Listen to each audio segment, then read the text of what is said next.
우리는 어제까지 내 구주 예수를 더욱 사랑이라는 주제로 특별 새벽 기도회를 했습니다. 특별히 이번 새벽 기도회는 이제 지난 주일부터 수요일, 목요일, 금요일, 토요일 제가 인도할 때마다 우리 안에 있는 우상들에 대해서 함께 살펴봤습니다. 예를 들면 지난 주일은 자식에 대한 우상, 그것을 어떻게 하나님 앞에 내려놓을 것인지, 그리고 지난주 수요일 날은 사랑의 집착에 대한 우상, 그리고 돈에 대한 우상, 성공에 대한 우상, 권력에 대한 우상을 우리가 순서적으로 살펴보았습니다. 물론 이외에도 여러 가지 우상이 우리 안에 수없이 많이 숨어 있기 때문에 참 그 외에도 많이 있습니다. 칼빈은 그래서 인간의 마음은 우상 공장이다 이렇게 얘기할 정도였습니다. 다시 말해서 인간의 마음은 우상을 만들어내는 공장이라는 거예요. 여러분, 특세기관 동안 이런 우상들이 우리 안에 있어서 그런 우상들을 제거하는 것으로 끝나는 것이 아니라 이 우상을 제거하면 가만히 내버려두면 다른 우상이 그 자리에 또 들어와요. 그래서 그 빈자리에 우리가 우리 구주 예수를 더욱 사랑하는 것, 그것밖에는 방법이 없다, 이것으로 우리가 결론을 내리고 함께 살펴봤습니다. 그런데요, 여러분, 그 우상이라는 것을 껍질을 벗기고 들어가면 가장 속에 남는데 바로 자기 자신, 이 내가 그 이 우상의 출발자라면 그걸 알 수가 있습니다. 그래서 지난주 화요일날 교역자회를 하면서 제가 농담처럼 내가 적그리스도다, 내 안에 있는 나가, 우리 자신이 적그리스도 아닌가 그렇게 생각된다. 물론 반드시 그런 것만 아닌데 하도 우상 안에 있는 그 내 모습을 보니까, 우리 자기 자신의 모습을 보니까 그런 생각이 든 것입니다.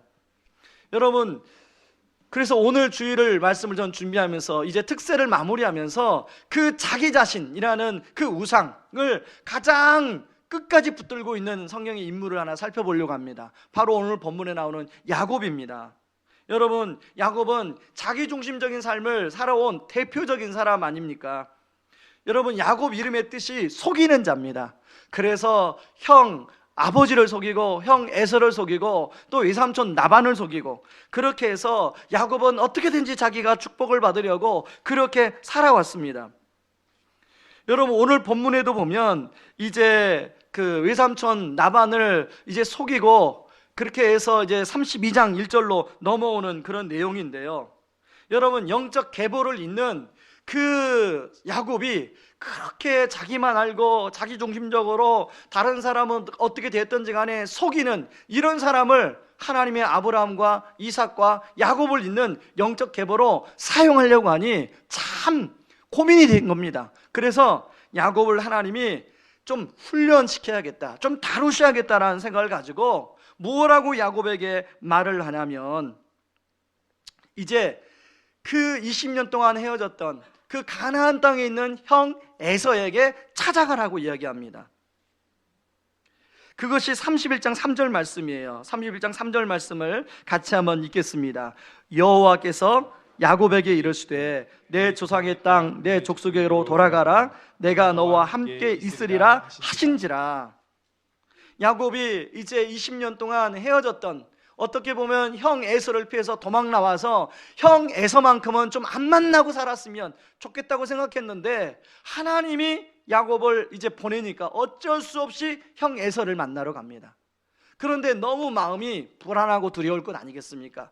그래서 하나님이 뭐라고 하냐면 내가 너와 함께 있을 것이다 라고 확신을 주고 있어요. 그래서 이제 야곱이 갑니다. 그런데 여러분, 하란 땅에서 이 가나안 땅까지는 약 1200km 정도 되는 거리입니다. 그래서 어디에서 산적이 나올지, 어떤 위험이 도사리고 있을지 모르는 상황이에요. 특별히 라반이 아들들과 어떻게 마음을 바꿔서 자기를 공격할지, 그리고 형 에서가 정말 자기를 어떤 마음으로 기다리고 있을지 아무도 모르는 상태. 야곱 마음에는 불안함이 있었습니다. 그래서 하나님이 또 다른 조치로 뭘 하냐면 32장 1절 2절에 보면은 하나님의 군대를 보여주세요. 야곱아, 너 혼자 가는 것이 아니라 하나님의 군대가 너와 함께 있다. 그래서 야곱이 너무 기뻐서 그 땅을 마하나임이라고 부릅니다. 여러분, 혹시 여러분도 인생 살기가 힘들고 어렵습니까? 여러분, 우리 눈에 보이지 않지만요, 하나님이 우리 옆에 하나님의 군대를 붙여주신 줄 믿습니다. 야곱이 이제 혹시나 에서의 마음이 어떤지를 알아보기 위해서 하나님의 사자를 보냅니다. 그런데 하나님의 사자로부터 들려온 소식이 어떤 소식이 들려오냐면 에서가 400명을 데리고 지금 자기에게로 온다는 거예요. 그 말을 듣자마자 야곱이 오늘 7절에 보면 심히 두렵고 답답하여, 마음이 그렇지 않아도 불안했는데 야곱이 에서가 400명을 데리고 온다고 하니까 너무 마음이 불안한 거예요. 그래서 야곱은 즉시 꾀를 발동합니다. 그동안에 야곱은 이 머리가 참 잘 돌아가는 사람이었기 때문에 자기 재산을 두 떼로 나눕니다. 그래서 한 떼를 앞에 놓고 한 떼를 뒤에다 배치하고 앞에 떼를 공격하면 뒤에서 도망가려고 그렇게 합니다. 그 11절에 나와요. 내가 주께 간구하오니 내 형의 손에서 에서의 손에서 나를 건져내오시옵소서. 내가 그를 두려워하면 그가 와서 나와 내 처자들을 칠까 겁냄이니라. 여기 9절부터 그렇게 하고 9절부터 12절까지 기도가 나오는데요, 그 기도의 핵심이 11절이에요. 야곱은 그렇게 해도 불안해서 하나님께 기도를 하고 있어요. 어떤 분은 이 야곱의 기도를 보고, 야, 우리도 야곱처럼 이렇게 위기가 있을 때 기도해야 되고 야곱의 기도의 모델이다 이렇게 얘기하는데, 사실은 이것만 보면 당연히 야곱이 이런 상황에서 이런 기도를 할 수밖에 없었지만 야곱의 기도는 진정성 있는 기도가 아니라 상황에 대해서 어쩔 수 없이 하는 자기중심적 기도라는 걸 알 수가 있습니다. 그 기도 끝나고 나서요, 야곱이 한 행동을 보시기 바랍니다. 야곱이 그렇게 기도하고 하나님께 맡겼으면 하나님이 알아서 도와주시겠지, 만하인 군대를 보내서 함께 해주시겠지라고 믿어야 되는데 야곱이 또 어떤 행동을 합니까? 다시 두 떼를 세 그룹으로 나누어요. 그리고 형에게 보낼 뇌물로 세 그룹을 분배합니다. 여기 구체적인 뇌물이 나오는데요, 암염소 200마리, 숫염소 20마리, 암양 200마리, 수량 20마리, 젖나는 낙타 30마리, 암소 40마리, 황소 10마리, 암나귀 20마리, 새끼나귀 10마리. 저도 읽기 힘들어요. 그런데요, 여러분, 성경 기자가 왜 이것을 이렇게 구체적으로 기록해 놓았을까요? 이것은 여러분, 우리가 볼 때는 뭐 암염소 200마리겠구나, 순염소 20마리겠구나 이렇게 말하지만, 여러분, 야곱이 20년 동안 이 재산을 모으기 위해서 얼마나 피땀 흘렸겠어요. 이 재산들은 야곱에게 진짜 아까운 것들이거든. 여러분, 이 아까운 재산을 이제 에서에게 뇌물로 다 바친데 아까웠을까요? 아깝지 않았을까요? 당연히 아까웠을 거예요. 왜냐하면 자기 이 재산을 목숨처럼 소중히 여기고 정말 어떻게 보면 목숨과도 바꾼 재산들이거든요, 이 재산들이. 그리고 종들에게 뭐라고 부탁하냐면, 할 말을 가리키는데요, 이것들은 주의 종 야곱의 것이요 자기 주 에서에게로 보내는 예물이오니 야곱도 우리 뒤에 있나이다. 사실 이게 예물이 아니죠, 뇌물이죠. 여러분, 이 방법은 바로 야곱이 그동안에 살아왔던 방법이에요. 그러고도 야곱이 불안하니까 밤을 꼬박 새워요. 당연히 잠이 오지 않겠죠. 그러다가 야곱이 묘수를 하나 생각하는데요, 벌떡 일어나서 가족들을 이제 야복강 건너편에다가 배를 태워서 다 보내요. 그리고 본인은 다시 돌아와서 홀로 남아요. 어떤 분들은 야곱이 거기서 혼자 남아서 기도에 방해가 되니까 가족들을 다 야복강 건너편에 보내고 혼자 남아서 기도했을 것이다 이렇게 보는데요, 야곱이 도망가려고 그랬어요. 여차하면 도망가려고, 기도하려고 남은 게 아니라 여차하면 도망가려고 남았어요. 여러분, 저는 야복강 건너편에 간 야곱의 아내들과 그 자식들을 한번 생각해 봐요. 가장이 없는, 그 얼마나 지금 상황이 불안하고 두려운 상황인데 가장만 도망가겠다고 한쪽으로 피하고 나머지 가족들은 다 놓고, 꼭 이런 걸 보면 남자들이 참 이기적인 것 같아요. 여기 계시는 남자분들 다 그런 게 아니라 저를 보고 그러는 거예요. 제 안에 좀 이런 야곱과 같은 그런 이기적인 모습들이 있는 것 같아요. 그리고요, 또 오늘 본문에 보면 이제 하나님의 사자와 씨름하는 내용이 나오는데 하나님의 사자를 끝까지 붙들고 안 놓아줘요. 그러면서 하는 말이 뭐예요? 나를 축복하지 않으면 보내지 않겠다. 다시 말해 뭡니까? 이미 사실은 31장 3절에서 그렇고 28장 14절 15절에서도 하나님이 야곱을 이미 축복했어요. 축복의 약속을 해줬어요. 그런데 불안하니까 끝까지 하나님의 사자를 움켜쥐고 안 놓아주는 야곱. 김기현 목사님이 쓰신 내 안의 야곱의 DNA라는 책이 있습니다. 거기에서 김기현 목사님 저자가 이렇게 얘기합니다. 솔직히 말해서 나는 야곱이다. 겉으로는 거룩하게 말하지만 이기적인 욕망을 숨기고 있다. 그 욕망을 쟁취하기 위해서라면 앞서가는 자가 누구든지, 즉 그가 가족이든 교인이든 친구든 상관없이 얼마든지 속임수로 가로챌 수 있고, 그러고 싶고 그러지 못해서 혼자 씩씩거린다. 바로 그런 우리가 야곱이다. 저는 이 김기현 목사님의 글을 읽으면서 제 안에도 이런 야곱의 DNA가 숨어 있다는 것을 알게 되었어요. 여러분 어떻습니까? 여러분 옆에 있는 분이, 한번 옆에 있는 분을 보세요. 옆에 있는 분 보면 참 이렇게 그 안티에이징도 하고 또 이렇게 연지꼰지도 발라서 이쁘고 참 멋있는 모습으로 이렇게 앉아 있는데요, 여러분 그럴수록 야곱의 DNA가 있어요.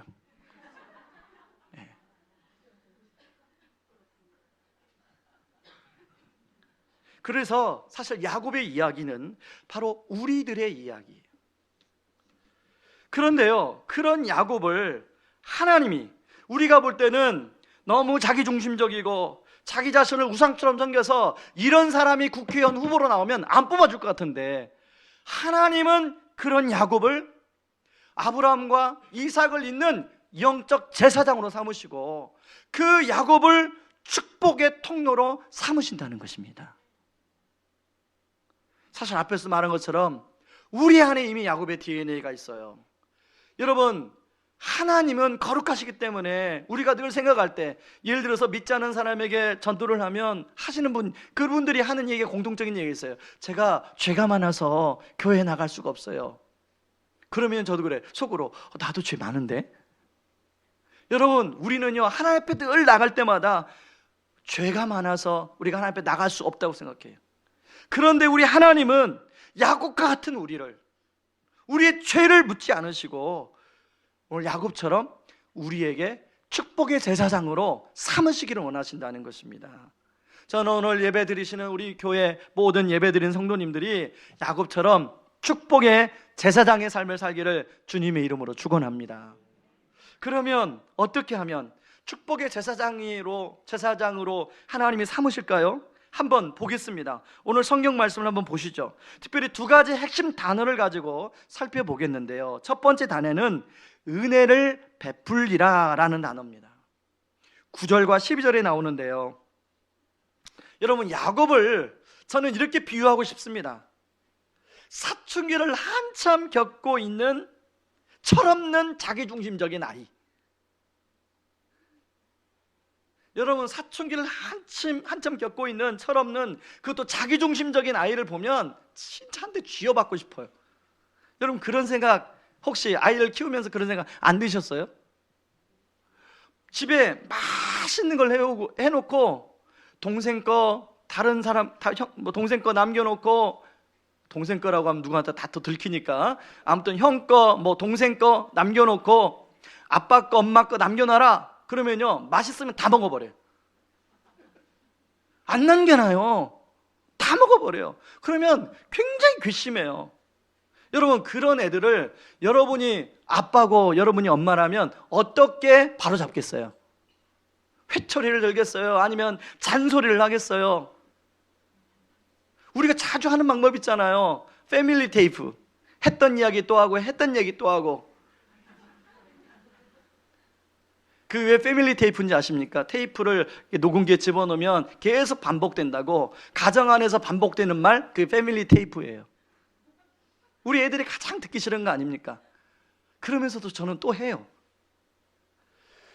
여러분, 우리가 부모라면 자식을 그렇게 대해서라도 바로잡고 싶은 마음이 들잖아요. 그런데 우리 하나님이 야곱을 어떻게 대하고 있을까요?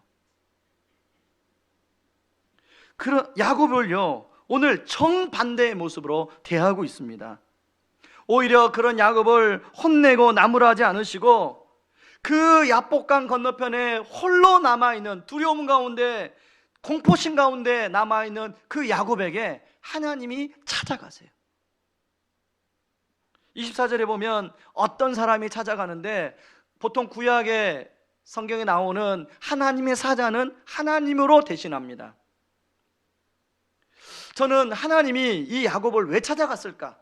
혼내려고 찾아갔을까? 아니면 좀 매를 때리려고 찾아갔을까? 그렇지 않다고 생각합니다. 여러분, 여호수아 1장에 보면 모세가 죽고 나서 여호수아가 지도자가 되어서 이제 요단강을 건너가야 돼요. 그때 하나님이 찾아와요. 여호수아야, 강하고 담대하라. 내가 그들의 조상에게 맹세하여 그들에게 주리라 한 땅을 이 백성에게 차지하게 하리라. 여호수아를 격려하고 있어요. 여러분, 야곱이 오늘 이 야복강가에 있는 혼자 있는 야곱에게 찾아올 때 하나님이 야곱을 격려하려고 찾아오지 않았을까요? 강하고 담대하라. 마하나임 하나님의 군대가 있다. 만군의 왕이신 하나님이 그것도 한 피조물인 인간을 이렇게 찾아가 1대1로 만나주시는 것은 은혜입니다.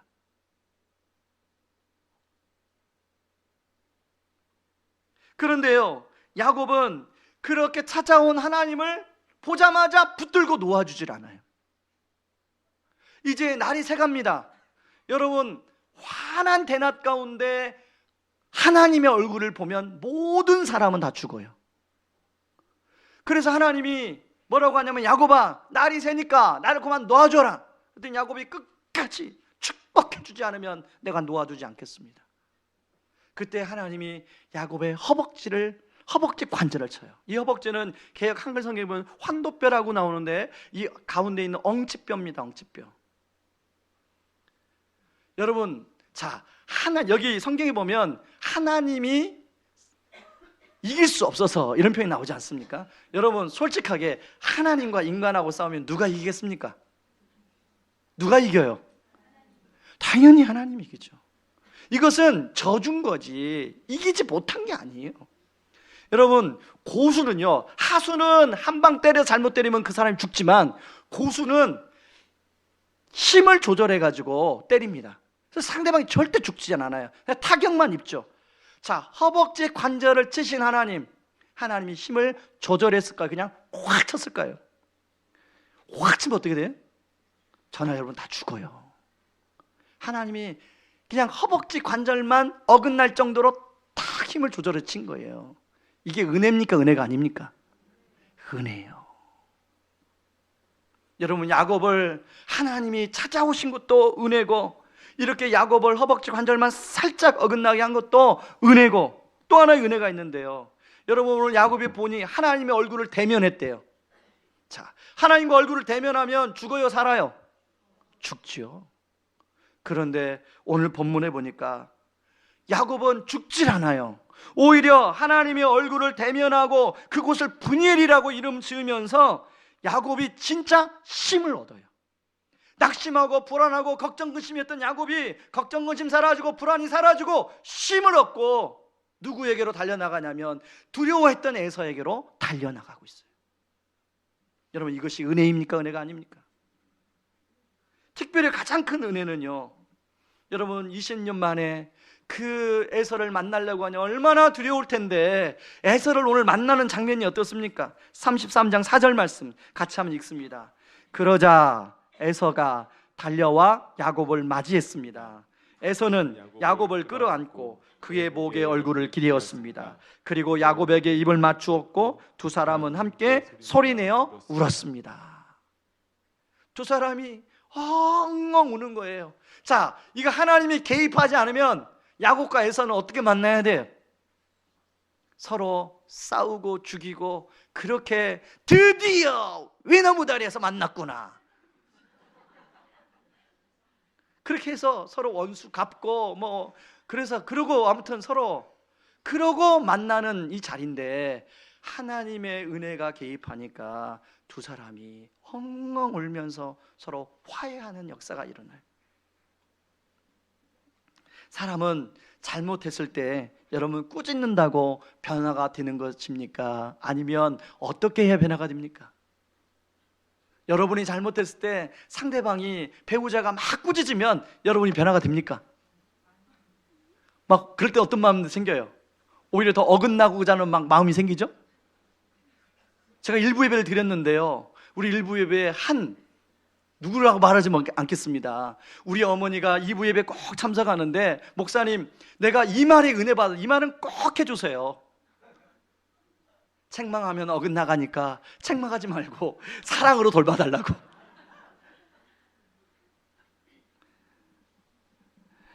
여러분, 하나님이 그걸 알으셨어요. 그래서 야곱을 책망하는 게 아니라 야곱에게 하나님의 은혜를 부어주셔서 야곱이 스스로 깨닫도록 하고 있습니다. 여러분, 하나님이 야곱만 그렇게 다루신 게 아니에요. 여러분, 로마서 5장 8절에 보면요, 우리가 아직 죄인 되었을 때 그리스도께서 우리를 위하여 죽으심으로 하나님께서 우리에게 대한 자기의 사랑을 확증하셨느니라. 우리가 뭔가 착하고 의롭고 선하고 예배생활 잘하고 그럴 때가 아니라 우리가 죄인 되었을 때. 그리고 5장 10절에 보면 곧 우리가 원수 되었을 때 그의 아들의 죽으심으로 말미암아 하나님과 화목하게 되었은즉 화목하게 된 자로서는 더욱 그의 살아나심으로 말미암아 구원을 받을 것이니라.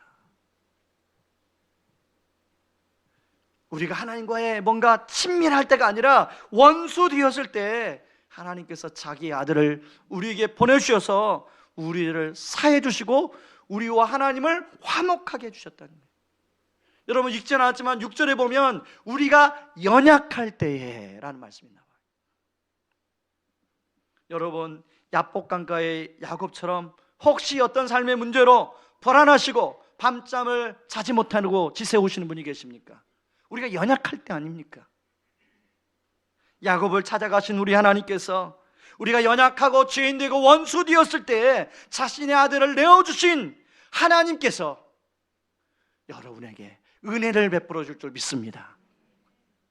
여러분, 사진 하나를 제가 보여드리겠습니다.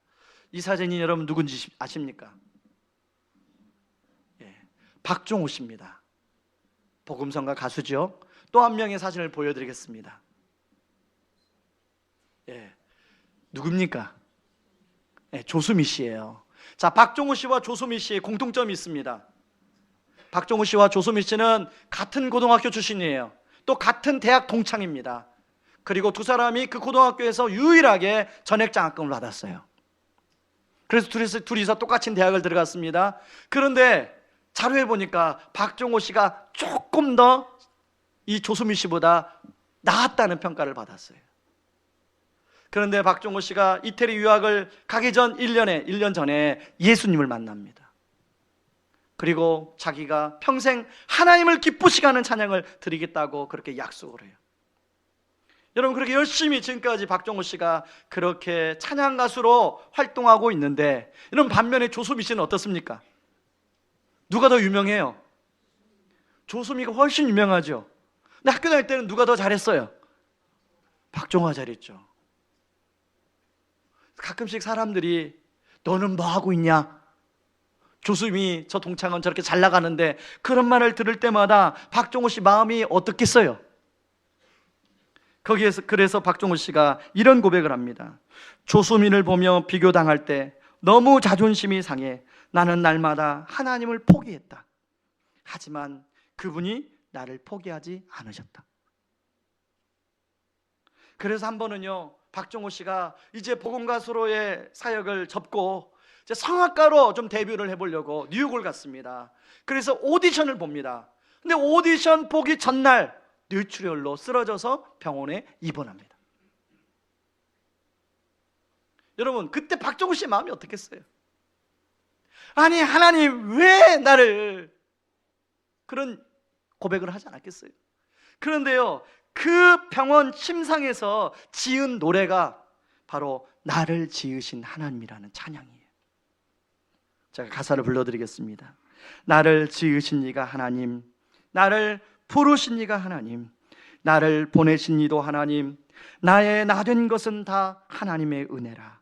나의 달려갈 길 다 가도록, 나의 마지막 호흡 다 하도록 나로 그 십자가 품게 하시니 나의 나 된 것은 다 하나님의 은혜라. 한량없는 은혜, 갚을 길 없는 은혜, 내 삶을 애워싸는 하나님의 은혜, 나 주저함 없이 그 땅을 밟음도 나를 붙드시는 하나님의 은혜. 여러분, 박종우 씨가 조소미 씨하고 비교당하는 그 시기와 질투심, 그걸 어떻게 이겨냈을까요?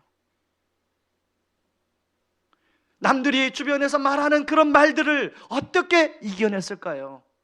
박종우 씨는 바로 자기를 십자가를 통하여 구원하시고, 그리고 사망 권세를 이기시고 부활의 소망의 은혜를 주신 그 하나님의 은혜를 붙들므로 박종우 씨가 그것을 이겨냈어요. 그리고 그 은혜로 다시금 그 자리에서 일어나서 놀라운 복음성가 가수로 쓰임받고 있다는 거 아니겠습니까? 여러분, 박종우 씨를 병상 침대에서 만나주신 우리 하나님, 박종우 씨에게 은혜를 베풀어 주신 하나님이 오늘도 박종우 씨처럼 마음 힘들고 하나님의 은혜가 꼭 필요한 자들에게 은혜를 부어줄 줄 믿습니다. 그래서 하나님은 우리를 그렇게 축복의 제사장으로 만들어가는 줄 믿습니다. 여러분, 그런가 하면 어떻게 우리가 하나님의 축복의 제사장이 될 수 있을까요? 여러분, 오늘 본문에 보면 허벅지 관절과 이스라엘이라는 단어를 여러분 우리가 보시기 바랍니다. 자, 하나님이 이제 야곱을 찾아가자 야곱이 하나님을 붙들고 놓아주지 않죠. 성경은 씨름했다고 하는데 사실은 이것은 씨름이 아니라 하나님이 찾아가니까 야곱이 붙들고 놓아주지 않으니까 마치 씨름하는 것처럼 보인 거죠. 그런데 그때 하나님이 허벅지 관절을 치셨다고 말씀하지 않았습니까? 허벅지 관절은 우리 인간의 가장 중심이 되는 뼈 중에 하나예요. 바로 이 허벅지 관절이 의미하는 게 있습니다.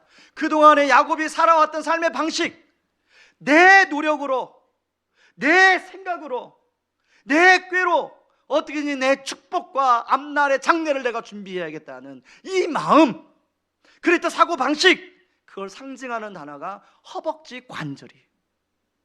하나님은 그것을 치십니다. 그리고 그 다음에 야곱에게 물어봐요. 내 이름이 무엇이냐? 여러분, 몰라서 이름을 물어봤을까요? 이름 알아요. 네가 그동안에 어떻게 살아왔는지 한번 돌아봐라. 네가 야곱과 같은 인생을 살아왔는데, 속이는 인생을 살아왔는데, 그 다음에 이름을 앞으로 너는 야곱이라 부르지 말고 이스라엘이라 부르라. 그러면 이스라엘의 뜻이 무엇입니까? 성경사전에 찾아보면 하나님의 다스리신다라는 뜻을 가지고 있어요. 네 마음대로, 네 계획대로, 네 생각대로 사는 게 아니라 이제는 하나님의 뜻 가운데서, 하나님의 다스림 안에서 살 때 비로소 네가 생각하는, 그리고 하나님이 약속하신 그 약속이 너의 삶 가운데 이루어질 것이다 하는 말씀입니다.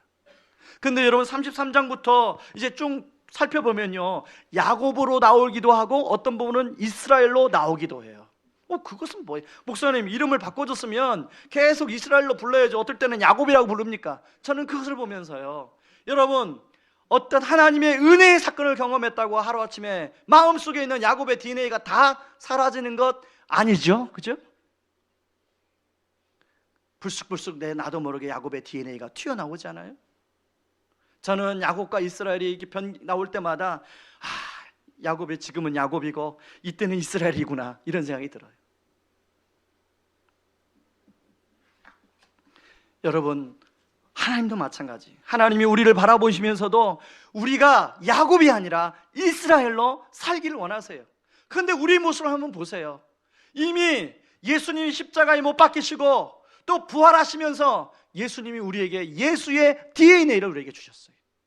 그래서 여러분이 예수의 피가 여러분 몸에 흐르잖아요. 그럼에도 불구하고 어떻습니까? 내 안에 야곱의 DNA가 꿈틀거려 올라올 때가 있어요. 그래서 로마서 8장 12절 13절에서 바울은 이렇게 권면합니다. 같이 한번 읽어볼까요? 그러므로 형제들아, 우리가 빚진 자로 돼 육신에게 져서 육신대로 살 것이 아니니라. 너희가 육신대로 살면 반드시 죽을 것이르되 영으로서 몸의 행실을 죽이면 살리니. 여러분, 우리는 빚진 자예요. 예수 그리스도의 십자가의 은혜의 빚을 졌고 부활의 소망의 은혜의 빚을 빚진 자예요. 그래서 우리가 육신대로 살면 우리가 또 죽습니다. 야곱처럼 내 꾀, 내 생각 그것만 가지고 살아가면 야곱처럼 만나는 관계마다 갈등이 일어날 수밖에 없어요. 죽음의 관계가 되는 거죠. 그러나 성령님의 도우심으로, 성령님의 도우심을 의지해서 그런 야곱의 DNA를 십자가에 못 박아 나가면 몸의 행실이 죽을 몸도 살아나는 역사가 일어나는 줄 믿습니다. 여러분, 오늘 본문에 보면 그 야곱이 그렇게 두려워했던 에서에게로 성령의 도우심을 입고 나아갈 때 어떤 역사가 일어납니까? 화해의 역사가 일어나잖아요. 바로 그게 죽을 몸도 살아나는 역사예요. 부활과 승천이 주는 가장 좋은 선물 중에 하나는 우리에게 성령님을 주셨다는 것입니다. 그러므로 우리가 성령님을 덧입어서 힘입어서 우리 몸의 행실을 죽여서 우리 죽을 몸도 살아내는 역사를 우리가 날마다 삶 속에서 경험해야 되는 거죠. 저는 이런 차원에서 부활절을 맞이해서 그냥 부활절이 우리만 기뻐하고 계란 나누고 끝나는 부활절이 아니라 이것이 삶으로 구체적으로 이어졌으면 좋겠다는 생각을 하다가 제가 오래전부터 부활주일 날부터 우리 교회가 운동 캠페인을 하나 시작해야겠다 생각했습니다. 그게 뭐냐면 착한 운전 캠페인이에요. 요즘 사회적으로 보복 운전이 굉장히 이슈화되고 있지 않습니까? 혹시 여러분들 보복 운전 같은 거 해보셨습니까? 여러분 얼굴 보니까 아무도 나는 그런 거 안 해봤어요. 그런데 저는 해봤을까요? 안 해봤을까요? 오, 이거 어떻게 이렇게 잘하세요? 예. 보복 운전까지는 아니지만 화가 나서 따라가다가 제 안에 성령, 야 그만해라 그러다가 멈췄던 적은 있습니다. 얼마 전에는요, 제가 이렇게 교회에 오다가 갑자기 정지선을 제가 의식하지 않는다는 것을 깨닫게 해주셨어요, 성령님이. 제가 가만히 보니까 정지선을 별로 의식하지 않고 운전을 하고 있더라고요. 야, 너 정지선을 좀 지켜라. 그래서 그 다음부터는 제가 정지선을 지키려고 참 애를 씁니다. 그런데요, 정지선을 지키려고 애를 쓰니까 옆차가 쉥 하고 가요. 나보다 분명히 내 뒤에 왔던 차인데 막 쉥 해서 가고요. 그럴 때 갑자기 다시 야곱의 DNA가 올라와서 그럴 때 작동이 될 게 뭐냐면 하나님의 은혜가 작동이 돼야 돼요. 우리는 하나님의 은혜를 덧입은 사람이다. 비록 세상 사람들이 그렇게 운전을 할지라도 여러분, 우리가 운전대만 잡으면 착한 사람도 갑자기 변한다고 하지 않습니까? 그래서요, 여러분 구체적으로 좀 몇 가지 실천사항, 신호 잘 지키기, 정지선 잘 지키기, 웬만하면 경적 울리지 않기, 규정 속도 잘 지키기, 양보하기, 다른 운전자들에게 함부로 말하지 않기, 주차할 때 옆차 배려하기, 거꾸로 주차하지 않기. 뭐 또 이외에도 많을 거예요. 여러분 혹시 이외에도 여러분 생각나는 것이 있으면 홈페이지 게시판에 올려주세요. 그래서 우리 성도들만이라도 착한 운전 캠페인 한번 벌여보시자고요. 여러분, 그러면 여러분만 하는 게 아니라 이제 그걸 보고 옆에 있는 분들이 그걸 따라하면 자동적으로 그것이 캠페인이 돼요. 저는 우리나라 언론에서 착한 운전 캠페인을 함께 벌였으면 좋겠어요. 그래서 이제 보복운전 이런 거 사라지고 정말 이 부활절의 은혜가 정말 우리 삶 속에서 더 깊이 각인되고 나타나서 정말 이 사회를 우리가 축복하는 그런 축복의 제사장으로 살기를 주님의 이름으로 축원합니다. 우리 이 시간에 같이 찬양할 때요, 하나님의 은혜라는 찬양입니다. 여러분, 저는 이 찬양을 선곡하고요, 박종호 씨가 어떤 마음이었을까를 계속 묵상해 봤어요. 그 침상에서 이 가사 하나하나를 적을 때 박종호 씨의 마음은 어땠을까, 그걸 자꾸 생각해 봤어요. 여러분, 박종호 씨의 마음을 가지고 이 가사 하나하나를 생각하면서 부르시고요, 또 여러분의 심정을 담아서 이 가사 하나하나를 생각하면서 같이 찬양하며 나가겠습니다. 나를 지으신 이가 하나님. 같이 찬양합니다. 지으신 이가 하나님, 나를 부르신 이가 하나님, 나를 부르신 이가 하나님, 나를 보내신 이도 나를 하나님, 보내신 이도 하나님, 나의 나된 것은 나의 나된 것은 다 하나님 은혜라. 나의 달려갈 길 다가도록, 나의 마지막 호흡 다하도록, 나로 그 십자가 함께 하시니, 나의 나된 것은 다 하나님의 은혜라. 한량없는 은혜,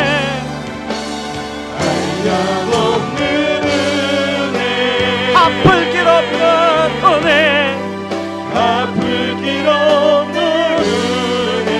내 삶을 애워싸는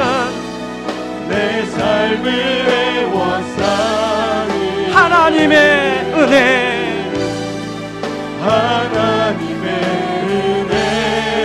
나 주저함 없이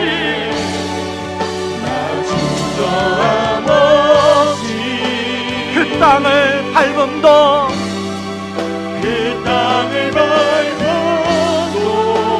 나를 붙드시는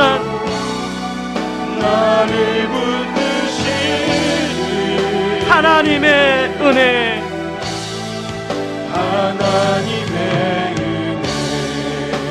여러분, 우리가 예수님의 DNA를 가졌지만 여러분, 불쑥불쑥 내 안에 야곱의 DNA가 뛰어나올 때가, 올라올 때가 있지 않습니까? 하나님, 내가 그 은혜를 풍성히, 하나님 은혜를 풍성히 누리게 하여 주셔서 내 안에 있는 야곱의 DNA가 하나님 예수님의 DNA로 다 바뀌어지게 하여 주시옵소서. 그래서 하나님의 은혜가 나를 통하여 흘러가게 하여 주옵소서. 하나님, 나 중심적인 삶 하나하나 다 청산하고 하나님의 다스림을 성령의 도우심으로 받음으로 말미암아 몸의 행실을 죽이는 삶을 살 수 있도록 도와주시옵소서. 우리 같이 한번 기도하며 나가겠습니다. 기도하겠습니다. 고마우신 하나님 아버지, 고맙고 감사합니다. 아버지 하나님, 우리가 그렇습니다. 아버지 하나님, 예수님의 DNA를 우리가 가졌는데 아버지 나도 모르게 야곱의 DNA가 불쑥불쑥 아버지 하나님 뛰어올라올 때가 있음을 고백합니다. 아버지, 그럴 때마다 아버지 하나님, 우리가 아버지 예수님을 하나님이 나에게 베풀어 주신 그 은혜를 기억하게 하여 주시옵소서. 아버지 하나님, 죽을 수밖에 없는 아버지 자격이 없는 죄인이었던, 원수되었던, 연약했던 나를 아버지 하나님 죄 용서하여 주시고 구원하여 주신 아버지 그 하나님의 은혜를 기억할 수 있도록 도와주시고, 아버지 하나님 사망 가운데 아버지 죽을 수밖에 없는 우리에게 아버지 부활의 소망을 허락하여 주셔서 아버지 하나님 부활의 그 소망 가운데 살게 되었던 그 은혜를 붙들게 하여 주시옵소서. 아버지, 그래서 아버지 하나님 그 은혜가 아버지 내 안에 있는 시기심과 질투심을 압도하며 내 안에 있는 야곱의 DNA를 압도하여 아버지 하나님 정말로 내게서 아버지 하나님 은혜가 흘러가게 도와주시옵소서. 아버지 하나님, 그동안에 아버지 하나님 내 안에 자기중심적으로 삶을 살았던 아버지 육신대로 살았던 모습이 많이 있음을 고백합니다. 아버지 하나님, 그런 것들을 아버지 하나님 이제 아버지 하나님 성령의 도우심을 입어 아버지 하나님 육신대로 살려 만든 죽사오니 영으로서 몸의 행실을 죽이면 살게 되는 죽을 몸도 살아나는 그런 역사를 아버지 우리가 경험할 수 있도록 하나님 아버지 도와주시옵소서. 특별히 아버지 가정 안에서 아버지 하나님 그걸 운전하는 가운데 아버지 하나님 성으로서 몸의 행실을 죽이고 아버지 하나님 성령의 역사가 살아나는 아버지 그런 은혜가 있도록 하나님 아버지 도와주시옵소서. 하나님 아버지 도와주시옵소서.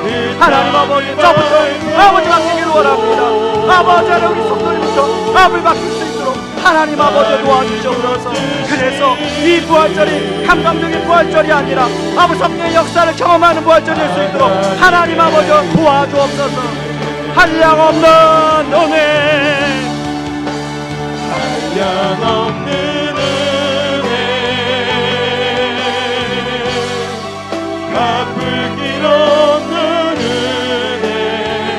삶을 애워싸는 내 삶을 애워싸는 하나님의 은혜,